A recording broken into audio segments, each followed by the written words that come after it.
Chapitre 150. À Nazareth chez sa mère qui devra suivre son fils. Le 30 avril 1945. Jésus est seul. Il marche rapidement sur la grande route qui passe à proximité de Nazareth, et une fois en ville, il se dirige vers la maison. Quand il en est proche, il voit sa mère qui s'y rend de son côté, accompagnée de son neveu Simon, fils d'Alphée, chargé de fagots de bois sec. Il l'appelle. « Maman !» Marie se retourne en s'écriant « Oh, mon fils bien-aimé !» Ils courent l'un vers l'autre pendant que Simon, après avoir jeté ses fagots par terre, imite Marie et s'approche de son cousin, qu'il salue cordialement. « Maman, je suis venue. Es-tu heureuse maintenant ?»« Oh oui, tellement heureuse, mon fils.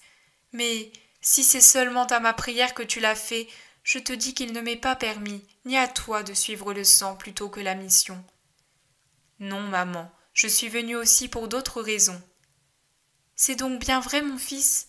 Je voulais croire que c'était des paroles mensongères et que tu n'étais pas haï à ce point. » Il y a des larmes dans la voix et dans les yeux de Marie. « Ne pleure pas, maman, ne me fais pas souffrir, j'ai besoin de ton sourire. »« Oui, mon fils, oui, c'est vrai. Tu vois tant de visages durs et hostiles que tu as besoin de beaucoup d'amour et de sourire.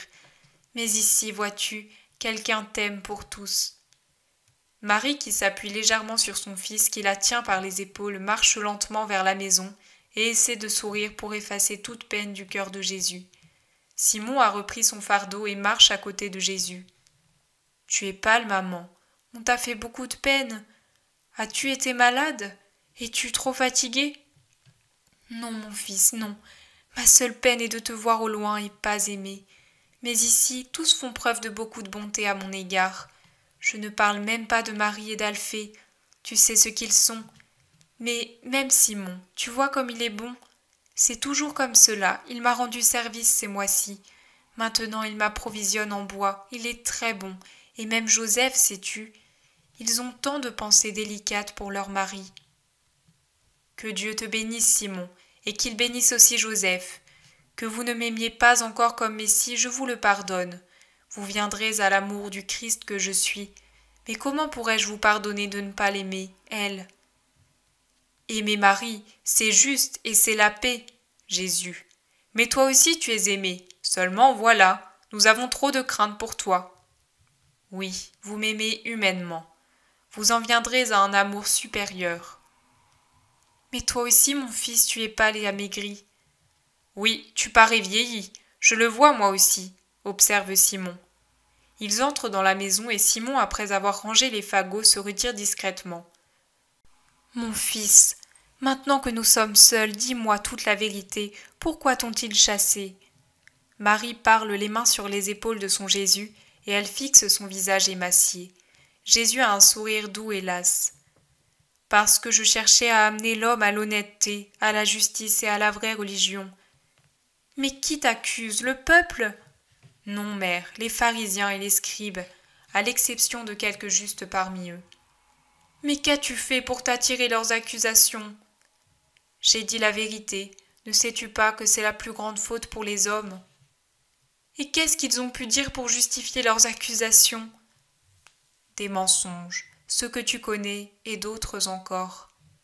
Rapporte-les à ta maman, remets toute ta douleur dans mon sein. Un sein de mère est habitué à la douleur.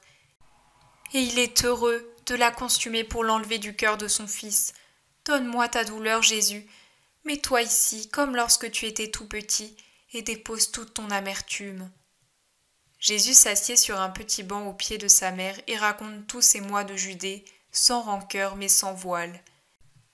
Marie lui caresse les cheveux. Un héroïque sourire aux lèvres, contrastant avec la larme qui scintille dans son œil bleu.